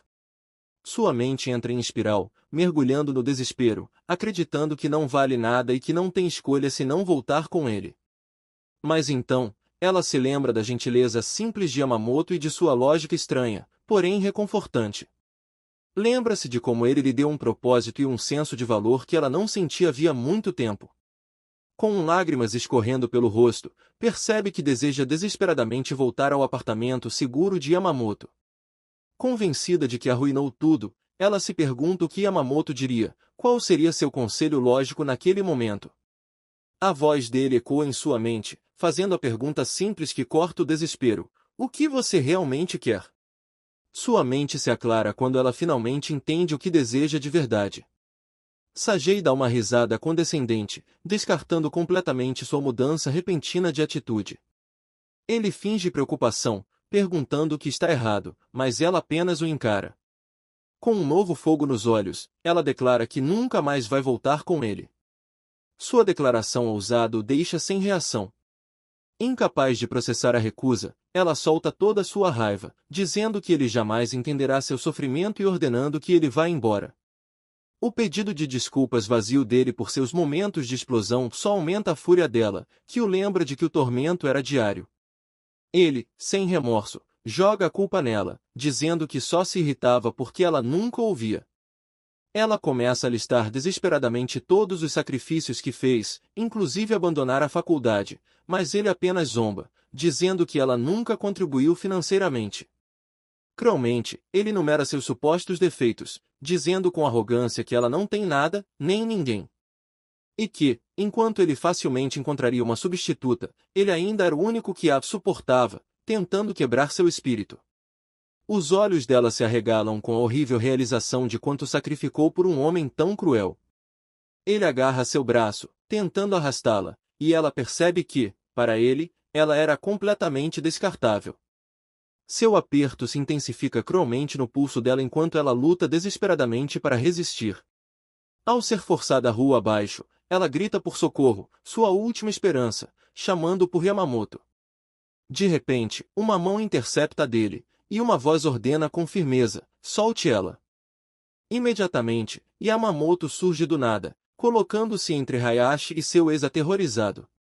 Com lágrimas de alívio, ela olha para seu salvador, que informa friamente a Sajei que ela não vai a lugar nenhum. Encharcado de suor, Yamamoto permanece firme como um escudo diante dela, marcando um fim tenso para o capítulo. Tomada pela emoção, ela percebe que ele esteve procurando por ela desesperadamente o tempo todo. Sajei tenta acalmar a situação, alegando que é apenas um mal-entendido entre um casal. Yamamoto aponta o medo evidente de Hayashi, mas o ex o descarta como um de seus episódios histéricos. Sem se convencer, Yamamoto lembra das ameaças preocupantes que ouviu momentos antes. Sajei tenta pintar a situação como uma simples briga de namorados, o que Hayashi, entre lágrimas, parece quase aceitar. Mas Yamamoto desmascara, mencionando que ouviu falas perturbadoras sobre violência física. A fachada amigável de Sajei se rompe. Com raiva, ele manda Yamamoto cuidar da própria vida. Ele insiste na mentira, gritando que a briga pública é só mais um surto dela e que ainda a ama. Hayashi entra em desespero, temendo que Yamamoto, sempre tão lógico, caia naquela desculpa frágil. Mas, para sua surpresa, Yamamoto parece concordar, dizendo que talvez não seja da conta dele. No entanto, é uma armadilha brilhante. Ele se vira para o ex-atônito e declara que todos vão para a delegacia. Sajei entra em pânico com a sugestão, mas Yamamoto afirma calmamente que a polícia poderá ouvir ambos os lados de forma justa. Em seguida, destaca que a discussão barulhenta já atraiu uma multidão de vizinhos preocupados. Yamamoto desmascara as desculpas contraditórias de Sajei, perguntando se ele realmente quer uma solução. Ele pressiona ainda mais, perguntando se há algum motivo específico para o medo de envolver as autoridades. Então, Yamamoto chama atenção para as marcas visíveis nos braços de Hayashi, encurralando o ex com a evidência. À medida que os vizinhos começam a cochichar, Hayashi olha para baixo, tomada pela vergonha pública. Sajei tenta desesperadamente justificar os ferimentos, mas os olhares ao redor já carregam desconfiança e suspeita. Yamamoto refuta a mentira com calma, apontando os diferentes estágios de cicatrização nos braços e pernas dela. Sem saída e sem desculpas, Sajei explode de raiva, exigindo saber quem Yamamoto pensa que é. Ele grita dizendo que são um casal que se ama, o que deixa Hayashi horrorizada. Com uma frieza lógica e furiosa, Yamamoto se prepara para destruir de vez a defesa patética de Sajei. Interroga o ex, perguntando o que ele fez enquanto Hayashi estava desaparecida, e se ao menos tentou registrar boletim de ocorrência. Ele explode diante da desculpa fraca, apontando que Sajei nunca a apoiou, apenas a culpava e a atormentava. Ele declara que o comportamento de Sajei não é amor, mas um jogo infantil e patético de poder, apenas para se sentir superior. Hayashi observa com admiração, sentindo uma onda de emoção ao perceber que Yamamoto está verdadeiramente indignado por causa dela. Com a multidão de vizinhos já considerável, Sajei está visivelmente encurralado pela humilhação pública. Totalmente derrotado, Sajei baixa a cabeça e murmura um pedido de desculpas, esperando encerrar o confronto. Mas o pedido logo se transforma em autoindulgência, dizendo que não consegue evitar quando perde o controle. Ele permanece naquela pose lamentável, esperando que o mínimo arrependimento seja suficiente para amenizar a situação. Mas Hayashi enxerga através do pedido vazio, sabendo que ele faria tudo de novo. E destrói suas esperanças ao declarar friamente que nunca mais voltará. Sajei implora desesperadamente para que ela fique, mas ela o manda parar com suas mentiras vazias. Ele súplica que ela volte para casa, com o rosto contorcido numa expressão patética e desesperada. Mas então, o olhar dela recai sobre uma marca suspeita na gola de Sajei, despertando um novo pensamento. Uma lembrança da outra mulher com Yamamoto ativa uma realização fria sobre o ex. Ela acusa Sajei de já ter uma substituta, por isso nunca se preocupou em registrar seu desaparecimento. Com horror crescente, ela entende que sua suposta preocupação foi uma mentira completa, e que ele nunca se importou de verdade. Sajei entra em pânico, tentando alcançá-la ao perceber que está perdendo todo o controle. Mas ela o despedaça com uma única palavra devastadora, uma rejeição final, fria e absoluta, ao seu antigo tormentador. Na noite após o confronto caótico, Yamamoto está sentado sozinho em seu apartamento silencioso. Perdido em pensamentos, ele observa o cômodo agora vazio, percebendo como ele parece estranhamente espaçoso. Ao começar a limpar, percebe o quanto se acostumou com a presença dela, agora se perguntando quando ela finalmente voltará. Incapaz de se concentrar em mais nada, sua mente está completamente consumida por pensamentos sobre ela. Fitando a tela do computador, ele deseja em silêncio que ela simplesmente volte para casa. Tarde da noite, o som. O som da porta se abrindo finalmente rompe o silêncio quando Hayashi retorna. Yamamoto se vira, tentando soar casual ao comentar o quanto ela demorou. O rosto dela está coberto por sombras enquanto entra em silêncio, fazendo com que Yamamoto, preocupado, pergunte o que houve. Um flashback revela que Hayashi foi levada à delegacia para prestar depoimento após o confronto. Ela explica que seu ex fugiu quando a polícia chegou, e que a mandaram para casa, deixando Yamamoto no escuro. Ao ver o estado de angústia dela, ele sugere que ela tome um banho para clarear a mente. Ela apenas acena com a cabeça em silêncio, e ele a deixa sozinha para processar os acontecimentos da noite. Decidido a preparar algo para ela comer, ele começa a cozinhar, achando melhor dar-lhe espaço antes de tocar no assunto. Assim que o arroz frito fica pronto, a porta do banheiro se abre, e ele se vira para recebê-la. Mas Hayashi surge vestindo apenas uma toalha, com uma expressão frágil e derrotada. Completamente desconcertado, ele a repreende de forma desajeitada por ter esquecido de levar roupas. Para seu horror, ela deixa a toalha cair, e ele se vira desesperadamente, exigindo que ela se cubra. Com lágrimas nos olhos, ela explica que ele a salvou de uma forma que ela nunca poderá retribuir. Ela se oferece a ele, acreditando ser sua obrigação se submeter ao que ele quiser. Ela explica que seu corpo era a única coisa que seu ex valorizava, então é tudo que ela acha que tem a oferecer. Furioso, Yamamoto assegura, perguntando se ela está tentando transformá-lo no mesmo tipo de monstro de quem acabou de fugir. Ele joga roupas para ela, gritando que, se aceitasse sua oferta, não seria melhor que o abusador dela. Ela o encara, completamente confusa com a reação dele, sem entender sua lógica. As palavras dele finalmente rompem o trauma que aprende, e ela desaba em lágrimas, perguntando por que ele sempre é tão gentil com ela. Chorando como uma criança, ela murmura um pedido de desculpas, completamente tomada pela emoção da resposta dele. Um espirro repentino quebra a tensão, e ele diz calmamente para ela se vestir antes que pegue um resfriado. Ele suspira, exausto, enquanto ela vai finalmente se trocar, deixando-o sozinho com seus pensamentos. Ao retornar à cozinha, ele percebe que o jantar esfriou completamente durante a confrontação emocional. Já vestida, ela o chama em voz baixa, chamando sua atenção enquanto ele está ao lado do fogão.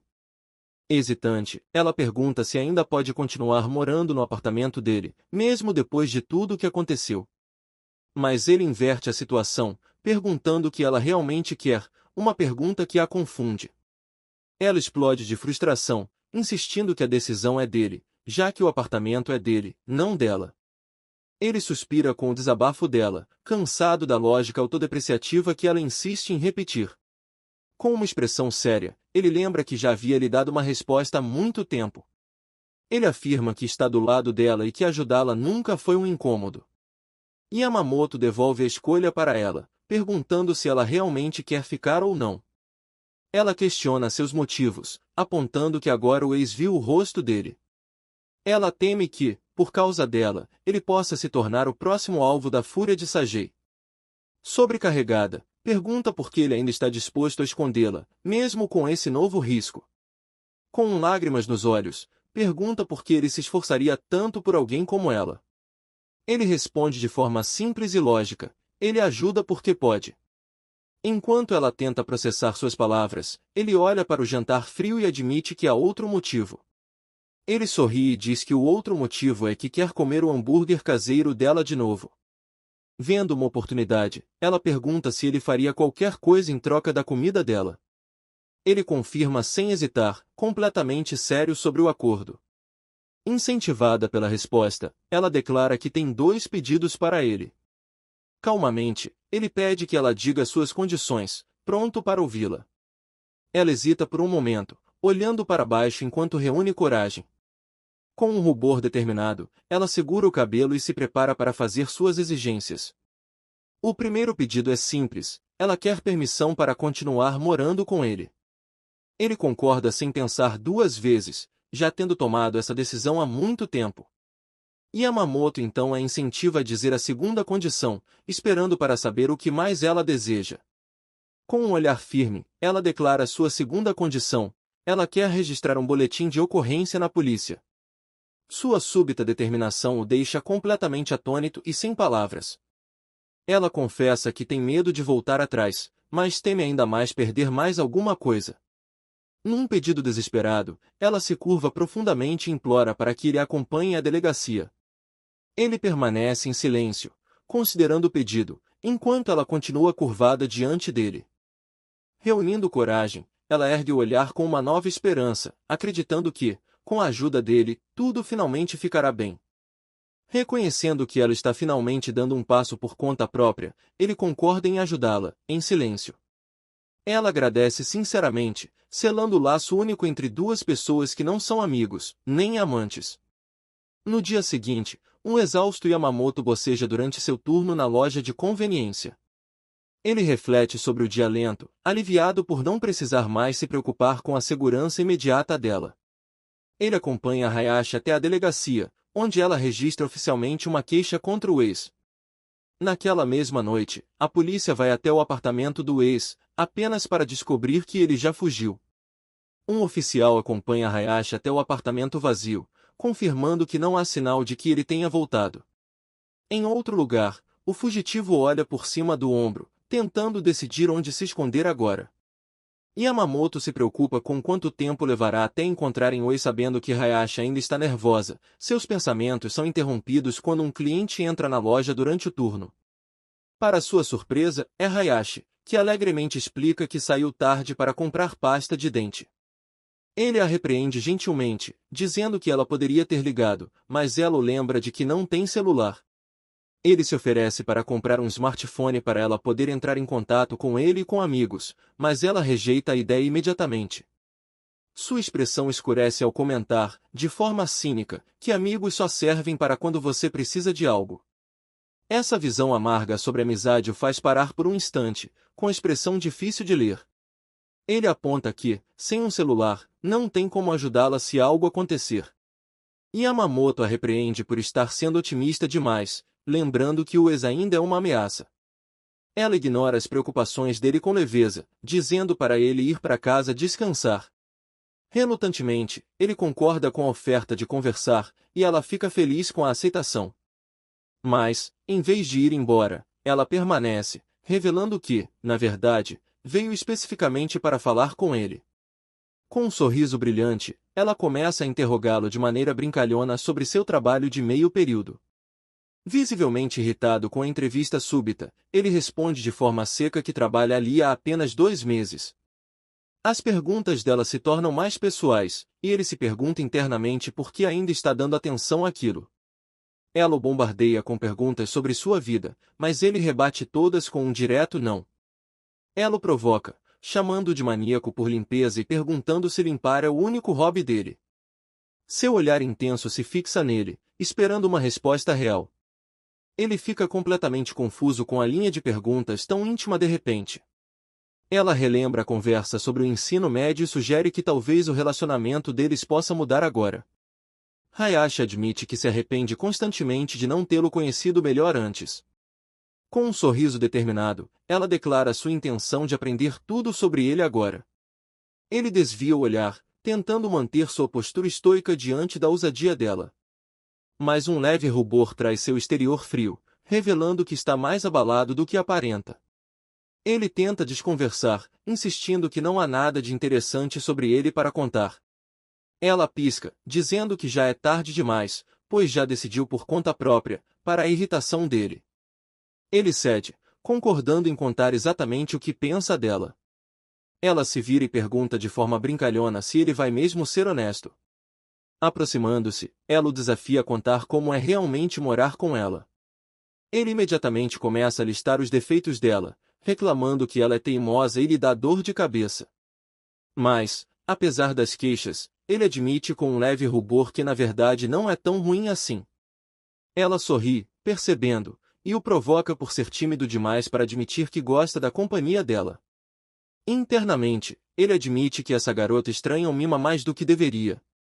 Os dois caem na risada, finalmente confortáveis e à vontade um com o outro. Então ela muda de assunto, perguntando animadamente o que ele quer jantar. Ele responde de forma brincalhona, pedindo para ela adivinhar, mas ela apenas suspira, irritada com a resposta vaga e familiar. Ele reflete que seu eu do ensino médio nunca acreditaria que ele acabaria nessa situação. E conclui que morar com a ex-rainha arrogante da escola não é tão ruim assim, afinal. PT pode cometer. Ela quem cozinha, qualquer coisa estaria bem. Além disso, pensa consigo mesmo que nunca esperou sentir algo assim por Ayase, e que se contasse isso ao seu eu da época do ensino médio, ele riria dizendo que era impossível. Afinal de contas, para Yamamoto, viver com a rainha arrogante dos seus tempos de escola não estava sendo tão ruim assim. No dia seguinte, como de costume, Yamamoto estava aproveitando para limpar as torneiras com uma escova, quando Ayase o chama irritada, pedindo que venha até ela. Ela diz que já haviam passado 3 horas desde que ele começou a limpar o banheiro, e pergunta se ele sabe por que ela está irritada. Yamamoto responde que sim, porque a voz dela parece zangada. Ayase grita dizendo que não é disso que está falando, e reclama que o almoço dele já tinha esfriado. Ela o avisou há 1 hora que estava pronto, e ele respondeu com um "já vou", mas simplesmente continuou limpando até que 1 hora inteira passou. Então Yamamoto pensa em como se sentiria se alguém o fizesse esperar tanto tempo para comer, e depois de refletir por um momento, chega à conclusão de que ele também ficaria bravo. Nesse instante, Ayase o chama pelo nome e diz que a partir de agora, a limpeza será de apenas 1 hora por dia. Ao ouvir isso, Yamamoto fica completamente chocado. Ayase explica que entende que ele seja apaixonado pelo seu hobby, mas também não é saudável ficar obcecado, e que se ela não colocar um limite, ele definitivamente não vai parar sozinho. Por isso, ela o avisa que amanhã, se ele limpar por mais de 1 hora, ela ficará muito brava. Yamamoto tenta recusar, mas Ayase diz para ele não agir como uma criança. Então, ele tenta negociar e pede que sejam pelo menos 2 horas de limpeza. Mas Ayase, em um tom calmo, pergunta quantas horas de limpeza ele fará por dia. Yamamoto fica em silêncio por um momento e, finalmente resignado, responde que será 1 hora. Ayase sorri ao ouvir isso e diz para começarem a comer. Enquanto comiam, Yamamoto continuava reclamando em seus pensamentos que agora só poderia limpar durante 1 hora. Mas embora isso o frustre, também admite que viver com Ayase não parece tão desconfortável quanto imaginou que seria, embora jamais pudesse dizer isso a ela, já que seria vergonhoso demais. Depois de um tempo, os dois estão no quarto e, de repente, Ayase começa a reclamar de um personagem de um vídeo que estava assistindo. Ao ouvi-la, Yamamoto percebe que ela ainda gosta desse tipo de vídeo em que, graças a alguém de fora, tudo acaba dando certo no final. No começo ele pensava que ela gostava disso porque se identificava com os personagens, mas agora acredita que ela simplesmente gosta de histórias em que o bem consegue punir o mal. Então ela começa a rir e Yamamoto, ao vê-la, pensa que rir justamente na hora do castigo faz parecer que ela tem um lado malicioso. Mas então o tablet escorrega das mãos dela e cai diretamente em seu rosto. Yamamoto se pergunta se aquilo foi um castigo divino, enquanto Ayase começa a se contorcer de dor. No começo, Yamamoto apenas fica olhando para ela, mas ao perceber que poderia acabar vendo algo que não deveria, vira-se completamente envergonhado, enquanto pensa que mesmo morando sob o mesmo teto, não seria certo que a relação deles acabasse se tornando algo indecente. Depois de se acalmar, ele se levanta para ver como Ayase está, embora ao observá-la não consiga evitar se perguntar se essa é a decadência de alguém que um dia foi chamada de rainha do ensino médio e que, se alguns de seus antigos colegas a vissem agora, provavelmente não acreditariam que se trata da mesma pessoa. Então Yamamoto pergunta se ela quer uma compressa para o machucado, e Yasi, ainda dolorida e um pouco envergonhada, responde que já está bem, embora Yamamoto não ache que ela realmente esteja. No dia seguinte, Yasi sai junto com Yamamoto para comprar um celular. Ela tenta procurar o mesmo modelo que usava no ensino médio, mas Yamamoto explica que esse modelo já saiu de linha, então provavelmente não o encontrarão. Além disso, ele pensa que passar tanto tempo sem conseguir se comunicar com a família ou amigos deve ter sido muito desconfortável para Yasi. Depois de olhar em vários modelos, finalmente escolhem um. Mas quando Yamamoto se oferece para pagar, Yasi o interrompe e diz que não é necessário, já que ainda tem um pouco de dinheiro guardado de antigos trabalhos e isso será suficiente para pagar o aparelho. Yamamoto aceita e pouco depois eles assinam o contrato. Ao saírem da loja, Yasi demonstra estar bastante feliz com seu novo celular e ao vê-la assim, Yamamoto diz que fica feliz por ela. Então ela agradece, embora isso deixe Yamamoto confuso, já que ele considera que não fez nada de especial. Porém, Yasi explica que o fato de ele tê-la acompanhado já foi mais do que suficiente. Alguns minutos depois, Yasi percebe que Yamamoto está olhando constantemente ao redor de forma estranha, então pergunta se está acontecendo alguma coisa. Yamamoto responde que não consegue evitar ficar alerta, já que ainda não sabemos onde o ex dela pode estar escondido. Além disso, se alguma das pessoas que presenciou a discussão naquela noite os visse caminhando juntos, depois de Yamamoto ter fingido ser um estranho, isso poderia acabar causando mal-entendidos desnecessários. Mas Yasi garante que não vai acontecer nada e que se algo acontecer, ela simplesmente gritará o mais alto possível pedindo ajuda. Já de volta ao apartamento, Yamamoto explica que o sistema operacional do novo celular dela é diferente do que usava antes, então ela provavelmente terá algumas dificuldades para se acostumar no começo. Ao ouvir isso, Yasi não entende o que ele quer dizer com sistema operacional, então apenas responde com um "entendi", enquanto Yamamoto pensa que ela definitivamente não compreendeu nada.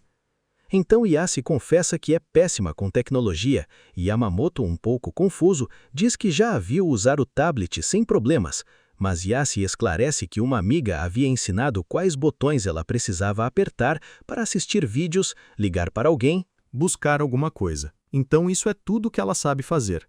Yamamoto fica surpreso, já que até mesmo idosos conseguem usar vários aplicativos depois de aprenderem a mexer em um celular. Então começa a pensar que AI pode ser um caso mais especial do que imaginava. Então Yasi pede que ele a ensine a se conectar à internet. Yamamoto pergunta se ela está se referindo ao Wi-Fi. Yasi não sabe exatamente o que essa palavra significa, mas mesmo assim responde que sim.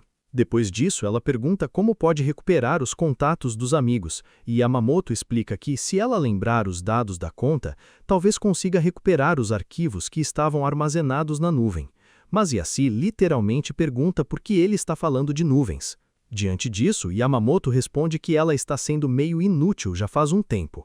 Yasi imediatamente se irrita e avisa que, se ele estiver zombando dela, vai ficar brava. Yamamoto, ao ver a mudança repentina dela para o modo Rainha Mandona, só consegue pensar no quanto isso é impressionante. Então ele pergunta como ela configurou o celular da última vez, e Yasi responde que simplesmente pediu para Kasajara fazer isso. Ao ouvir isso, Yamamoto pergunta o que ela fez com as senhas, e Yasi responde com toda a naturalidade que Kasajara é quem tem todas as suas senhas. Ao ouvir isso, Yamamoto fica bastante chocado e pergunta se ela ao menos sabe qual é o propósito de ter uma senha, enquanto pensa consigo mesmo que já sabia que Kasajara e Yasi eram muito próximas, mas que a situação está começando a parecer um pouco estranha. Então Yamamoto pergunta se ela lembra a senha da conta, mas Yasi responde que não se lembra. Depois de um tempo, Yamamoto entrega o celular para ela e diz que já realizou a configuração inicial. Yasi agradece e pergunta como poderia recuperar os contatos que tinha. Yamamoto fica pensando por um momento e então diz que quer lhe perguntar uma coisa. Ao vê-lo tão sério, Yasi pergunta o que houve, e Yamamoto responde que quer saber como ela conheceu o ex-namorado. A pergunta pega Yasi completamente de surpresa, e ela pergunta por que teria que contar algo assim. Yamamoto insiste e pede por favor que ela conte. Yasi, um pouco incomodada, acaba aceitando. Ela conta que uma amiga da universidade a convidou para um encontro em grupo onde se reuniram com pessoas que trabalhavam em um grande banco e pertenciam a círculos bastante ricos, e foi ali que ela conheceu o ex. Depois de ouvir isso, Yamamoto pergunta se algum dos amigos que ela tinha na universidade ou no ensino médio tinha alguma relação com ele, e Yassi responde que nenhum deles tinha relação alguma.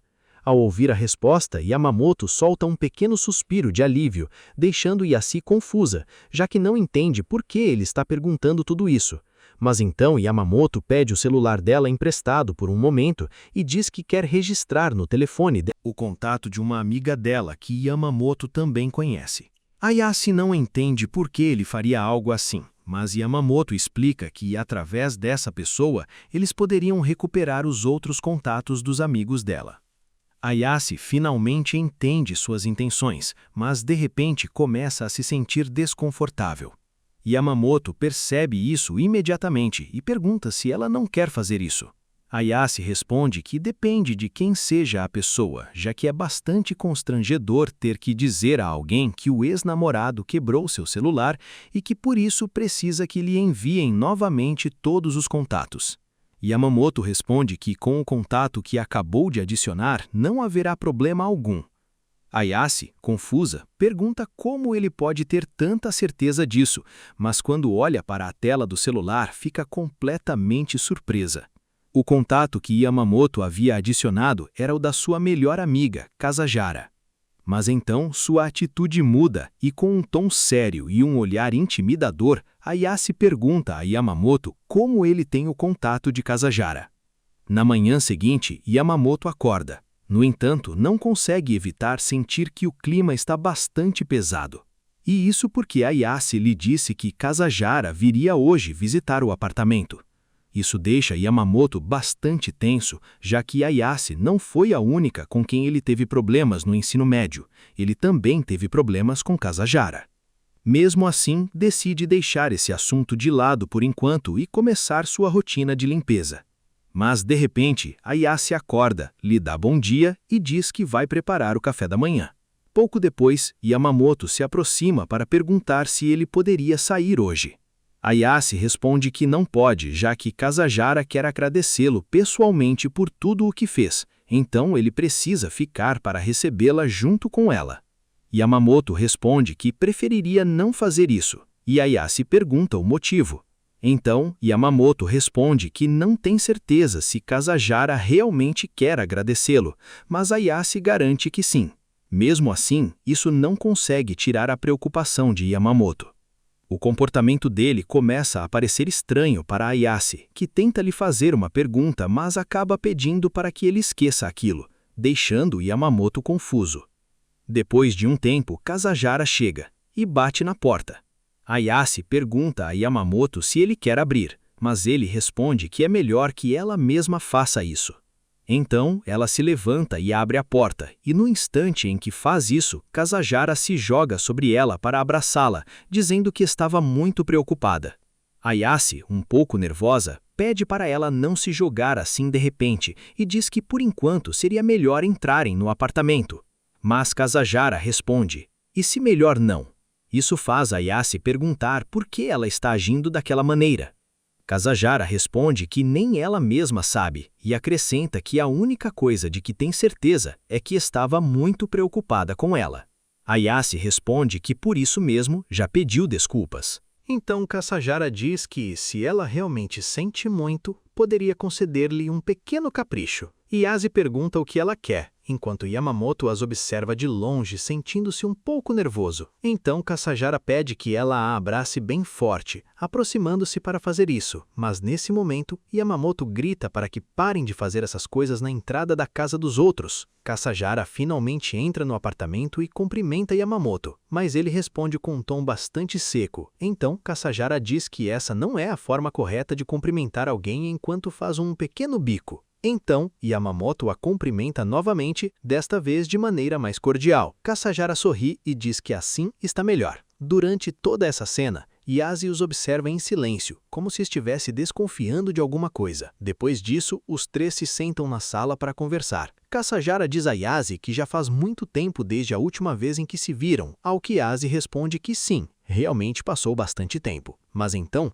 Yase pergunta se ela viu Yamamoto recentemente. Kasajara responde que sim, mencionando que eles estudam na mesma universidade e que há alguns dias haviam conversado um pouco. Ao ouvir isso, Yamamoto fica um pouco nervoso e diz a Kasajara que aquele não era o momento para falar sobre isso. Mas de repente, Yase responde friamente com um simples "entendo". Isso só faz Yamamoto ficar ainda mais tenso, já que até agora ele havia permanecido calado sobre Kasajara, porque não queria que Yase descobrisse que ele estava tentando encontrar outra forma de ajudá-la sem que ela soubesse. Mas então, Kasajara menciona que anteriormente havia perguntado a Yamamoto se ele tinha visto Yase, mas ele fingiu não saber de nada. Yamamoto explica que fez isso porque não tinha certeza se Kasajara tinha alguma ligação com o ex de Yase. Ao ouvir isso, Yase apenas responde novamente com outro simples "entendo". Isso faz Yamamoto sentir que o clima ficou um pouco estranho. Mas então Yase diz a Kasajara que provavelmente a fez se preocupar bastante, já que ela esteve procurando por ela. Kasajara responde que sim, afinal elas perderam contato de forma repentina. Yase menciona que se não tivesse encontrado Yamamoto, sua situação agora seria muito mais grave. E Kasajara também acrescenta que Yamamoto a salvou e que ambas estão muito agradecidas a ele. Yamamoto responde que apenas fez o que qualquer pessoa faria. No entanto, Kasajara nega isso imediatamente. Ela diz que nem todo mundo teria agido daquela forma e que, na opinião dela, Yamamoto é alguém admirável. Além disso, comenta que jamais imaginaria que Yase acabaria escondida no apartamento dele. Depois pergunta se já não existe mais o risco de Yase voltar a sofrer violência doméstica. Yamamoto responde que isso não deve voltar a acontecer, já que Yase não pretende retornar para o ex. Mas também esclarece que ainda podem existir represálias, pois a polícia ainda não conseguiu prendê-lo. Ao ouvir isso, Kasajara olha para Yase com preocupação e diz: "Pobre Yase." Mas Yase responde que ela não é uma mulher tão fraca assim. No entanto, Kasajara rebate de forma brusca que, apesar de dizer isso, ela ficou parada enquanto apanhava. Esse comentário pega Yase completamente de surpresa. Yamamoto intervém e diz que seria melhor deixar esse assunto de lado. Kasajara então pede desculpas a Yase, mas acrescenta que se não falar dessa forma, existe a possibilidade de que tudo volte a acontecer novamente. Afinal, Yase sempre foi gentil demais. Ao ouvir isso, Yamamoto não consegue evitar pensar em quantas pessoas que conheceram Yase no ensino médio realmente diriam que ela é alguém gentil. Nesse momento, Yase comenta que é pouco provável que seu ex tente se vingar, já que é o tipo de pessoa que se preocupa demais com as aparências. Por isso, que agora que a denúncia foi aceita e que a polícia está procurando por ele, é pouco provável que alguém tão preocupado com a opinião dos outros se atreva a aparecer tranquilamente na rua. Apesar disso, Yamamoto pensa que talvez ainda seja cedo demais para que Ai comece a sair normalmente, embora também não saiba dizer quando seria o momento certo para que ela finalmente possa sair sem preocupações. Por isso, ele diz que concorda que ela saia, mas que seria melhor fazer isso apenas quando estivesse acompanhada por Kasahara ou por ele. Ai responde que está de acordo, mas justamente nesse momento seu estômago ronca na frente de todos. Ayase fica completamente vermelha de vergonha e Kasahara pergunta se não seria melhor saírem para comer, mas ela responde que prefere cozinhar. Kasahara, surpresa, pergunta se ela realmente sabe cozinhar. Ai responde que sim. Além disso, menciona que a geladeira está quase vazia, então terão que ir ao supermercado comprar os ingredientes. Ao ouvir isso, Yamamoto diz que também irá com elas, mas por algum motivo, Yase fica olhando para ele de uma forma estranha. Isso faz Yamamoto perguntar se aconteceu alguma coisa, mas Ai apenas baixa o olhar e responde que não é nada. Isso deixa Yamamoto um pouco preocupado, perguntando-se o que pode ter acontecido enquanto caminham em direção ao supermercado. Enquanto andam pela rua, Kasahara pergunta a Ai qual é sua comida favorita. Ayashi responde que gosta de abóbora cozida. Então Kasahara pergunta se ela se lembra de qual era a sua comida favorita, ao que Ai responde que sim, que era tsukudani. Kasahara sorri e diz que da próxima vez quer que ela a alimente com isso, fazendo Ai corar um pouco, embora concorde que fará isso.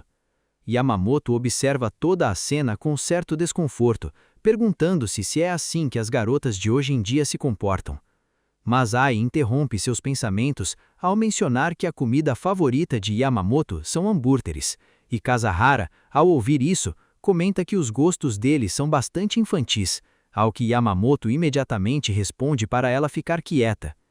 Nesse momento, Ayase percebe algo estranho. O rosto de Kazahara estava completamente vermelho. Preocupada, pergunta se ela está doente e se quer voltar para o apartamento para descansar. Mas Kazahara responde que está bem e que não é necessário voltar.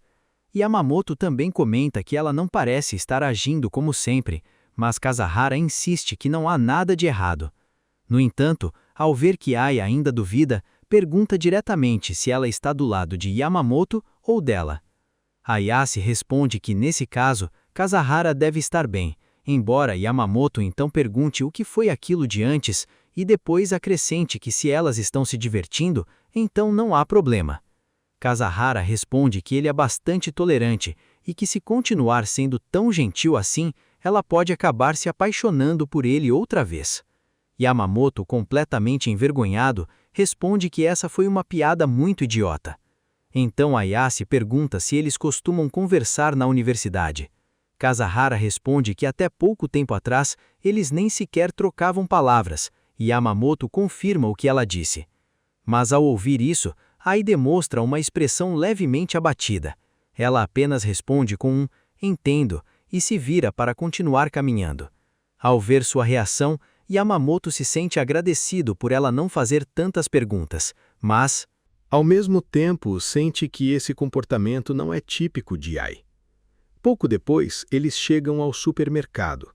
Enquanto observam os produtos, Kazahara propõe fazer uma festa de takoyaki. Yamamoto comenta que em sua casa não tem uma máquina para preparar takoyaki. Então Kazahara sugere que façam isso no apartamento dela, afinal fica bastante perto do supermercado. Mas Yamamoto se recusa imediatamente, já que não seria correto um homem entrar no quarto de uma garota. Kazahara responde para ele não exagerar, já que Ai também estaria presente. Então Yamamoto pergunta se ela costuma convidar homens para o quarto dela, deixando Kazahara surpresa pela brutalidade da pergunta. Yamamoto se arrepende imediatamente de ter dito algo assim, já que parece que ele está invadindo a vida privada dela. Mas então Kazahara pergunta o que exatamente ele acha, e Yamamoto fica em silêncio sem saber o que responder. Kazahara sorri levemente e esclarece que nunca levou nenhum homem para seu quarto, apenas amigas. Yamamoto, envergonhado, pensa consigo mesmo que mais uma vez fizeram ele de bobo. Depois disso, continuam conversando enquanto Ai os observa de trás. Enquanto olha para os dois, começa a pensar que Yamamoto está agindo de uma forma um pouco estranha, ou mais especificamente, que está sendo amigável demais com Kazahara, quase como se sentisse algo por ela. Toda essa situação pareceu estranha desde o momento em que descobriu que Yamamoto tinha o contato de Kazahara. Afinal, Yamamoto sempre foi o tipo de pessoa que evita fazer amigos, usando a desculpa de que a universidade é apenas para estudar, então não faz sentido que aquele Yamamoto tenha o contato de Kazahara. Ai continua observando os dois em silêncio, tentando confirmar se suas suspeitas são reais. Nesse momento, Yamamoto se afasta para buscar alguns ingredientes que faltavam, e Ai fica sozinha com Kazahara. Ela comenta que Yamamoto continua exatamente o mesmo, e Ai pergunta ao que ela se refere. Kazahara responde que Yamamoto não mudou nada desde a época da escola. Essas palavras fazem Ai se lembrar de algo. Naquele tempo, ela odiava Yamamoto, então acabou se afastando dele, enquanto Kazahara continuava se aproximando cada vez mais dele. Ao perceber esse detalhe, uma sensação de ciúme percorre todo o corpo dela, mas imediatamente depois, ela se sente culpada por ter esse tipo de pensamento. Afinal, Kazahara é sua melhor amiga e Yamamoto é alguém a quem ela deve muito. Por isso, repete para si mesma que não pode ter esse tipo de sentimentos por nenhum dos dois. Então, Ayase começa a se lembrar do momento em que começou a odiar Yamamoto na época da escola, o que aconteceu durante o festival cultural. Naquele tempo, Ayase estava apaixonada por um estudante do segundo ano. Uma amiga que conhecia seus sentimentos disse que ela deveria se declarar para ele.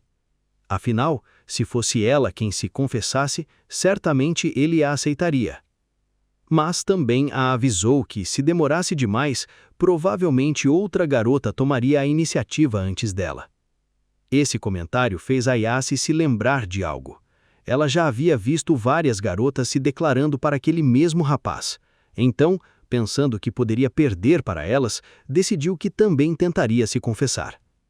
O momento que escolheu foi a festa de encerramento do festival cultural. Durante o evento da fogueira, pensou que o clima daquele momento poderia ajudá-la a fazer com que ele aceitasse seus sentimentos, e, se fosse rejeitada, poderia fingir que tudo tinha sido apenas uma brincadeira causada pela atmosfera do festival. Finalmente chegou o dia. Só faltava esperar o início da fogueira. Ayase estava no banheiro retocando a maquiagem, quando, de repente, ouviu um anúncio pelos alto-falantes.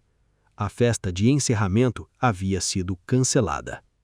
Ayase ficou completamente chocada. De repente, tinham arrancado dela a oportunidade de se confessar. Determinada a entender o que havia acontecido, quis descobrir por que o comitê do Festival Cultural havia tomado aquela decisão. Então, no dia seguinte, foi perguntar ao único membro do comitê que estava em sua turma. E essa pessoa era Yamamoto. Ayase se aproxima claramente irritada e pergunta por que haviam cancelado a festa de encerramento. Yamamoto explica que ocorreu um erro no pedido da madeira para a fogueira. Ao ouvir isso, Ayase fica furiosa e grita perguntando como era possível cometer um erro tão básico. Yamamoto pede desculpas pelo ocorrido, mas Ayase responde que as desculpas dele não vão consertar nada. Yamamoto concorda e se desculpa novamente, mas Ayase não queria desculpas. O que ela queria era que devolvessem sua festa de encerramento. Mas ao perceber que isso já não era mais possível, começou a odiar Yamamoto. De volta ao presente, Ayase pensa que naquela época foi muito injusta com Yamamoto, já que havia muitas outras pessoas no comitê do festival cultural, então o erro não era especificamente culpa dele. Ela também se pergunta se teria sido capaz de pedir desculpas caso a situação fosse o contrário, chegando à conclusão de que teria procurado alguém para culpar.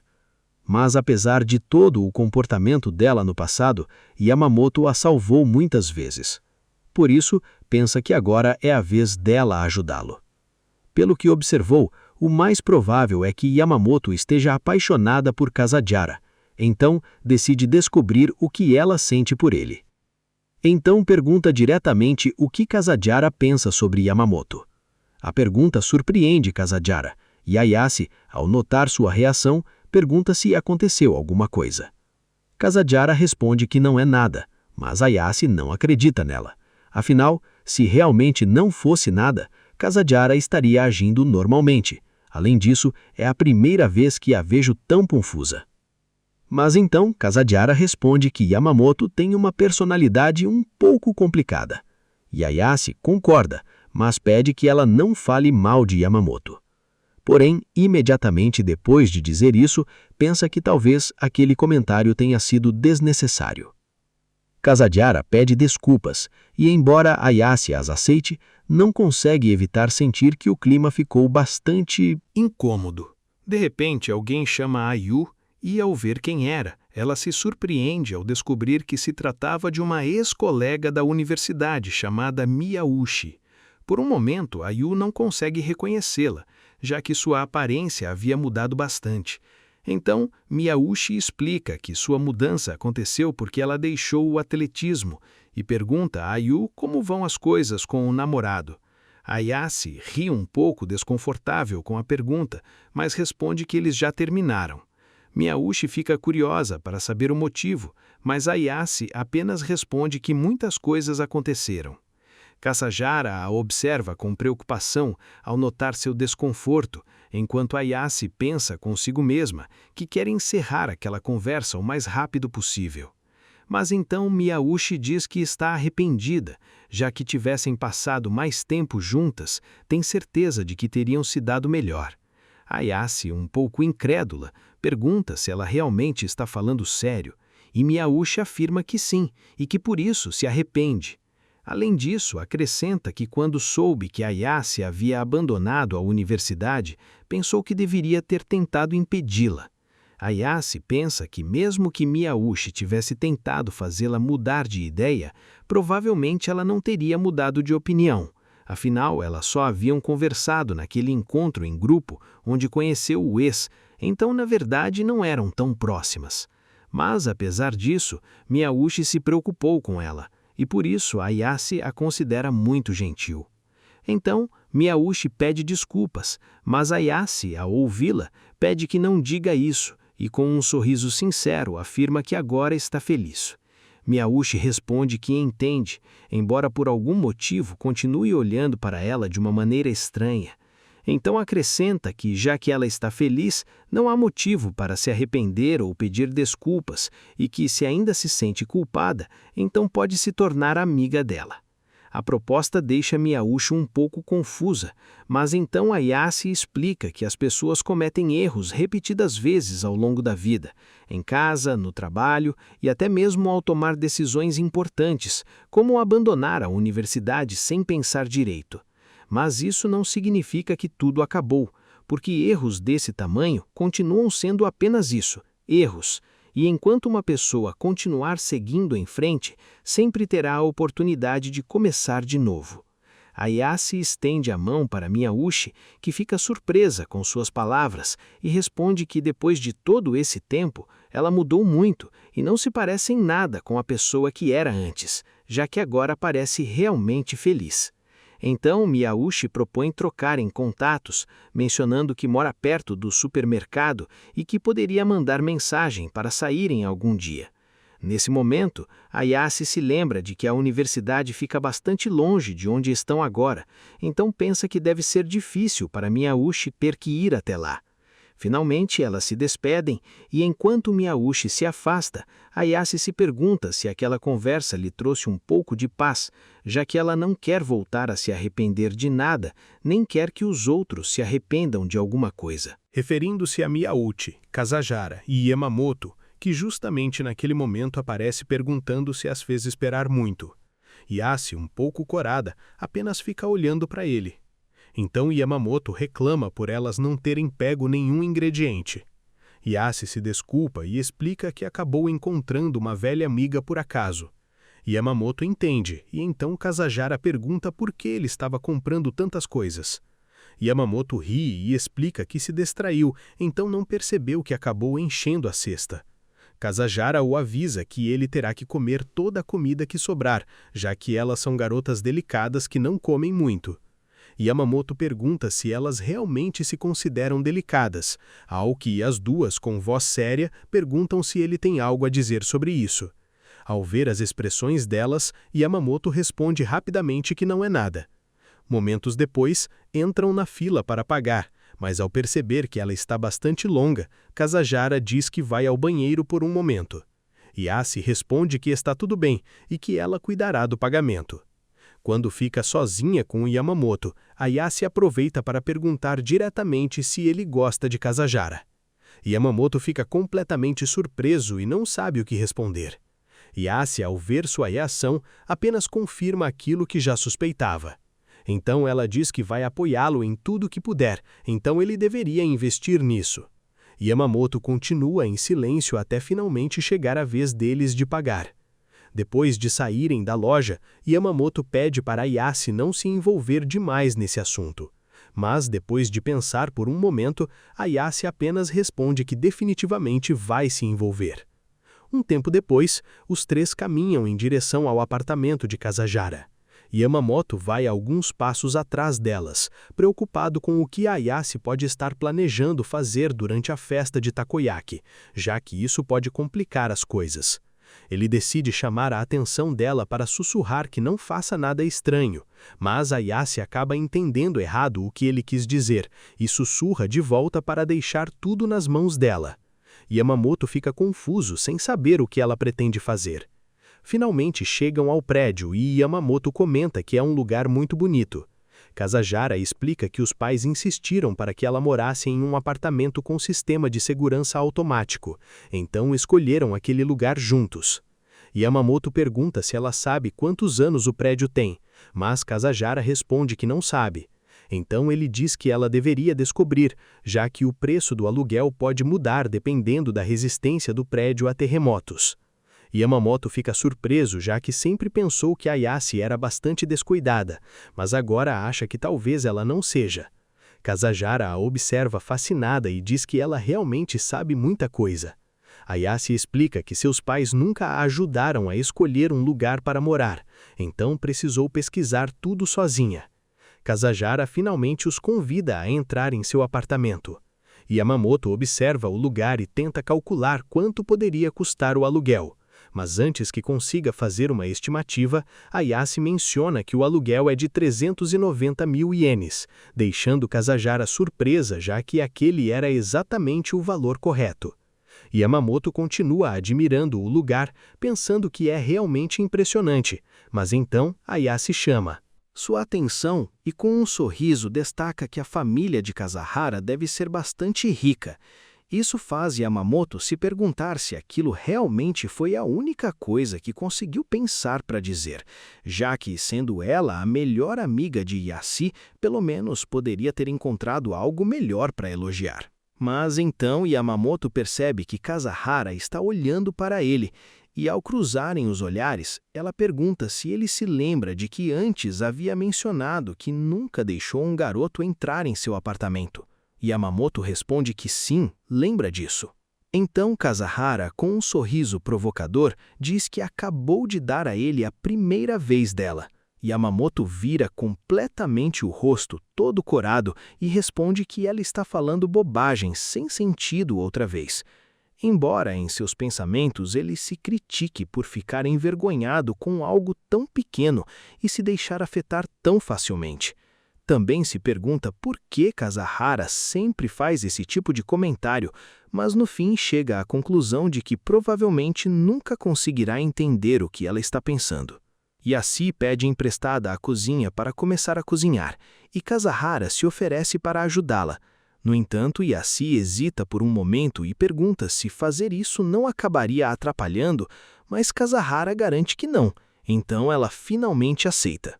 Yamamoto, observando toda a cena, se pergunta se flertar realmente não conta como atrapalhar em uma situação dessas. Então decide intervir e pergunta se elas também querem a ajuda dele, mas Kasahara pede que ele não fique no meio das duas, deixando-o confuso, sem entender muito bem o que ela quis dizer. Mesmo assim, ele propôs pelo menos montar a chapa de takoyaki, e Kasahara aceita, indicando onde ela está guardada. Mas quando Yamamoto abre o armário, se depara com todas as roupas de Kasahara, ficando paralisado por um instante, embora logo em seguida feche rapidamente a porta, perguntando-se por que sente uma estranha culpa. Então percebe que Kasahara tem o mesmo cheiro de todas as roupas dentro do armário, e se pergunta se deve ser algum perfume, embora se lembre de que, na época da escola, ela só cheirava a amaciante de roupas. Nesse momento, percebe que está começando a soar como um completo estranho, então decide parar de pensar nisso. Kasahara pergunta se ele encontrou a chapa, e ele, ainda um pouco nervoso, responde que sim. Ela pede que ela a monte. Yamamoto aceita, mas não demora muito para terminar, e de repente fica sem nada para fazer. Depois de um tempo, Kasahara aparece e pede desculpas por fazê-lo esperar. Yamamoto também se desculpa por não ter ajudado, mas ela diz para ele não se preocupar, pois na verdade está agradecida por ele ter dado um tempo para que elas ficassem sozinhas. Então ela olha para Yasi e pergunta se está de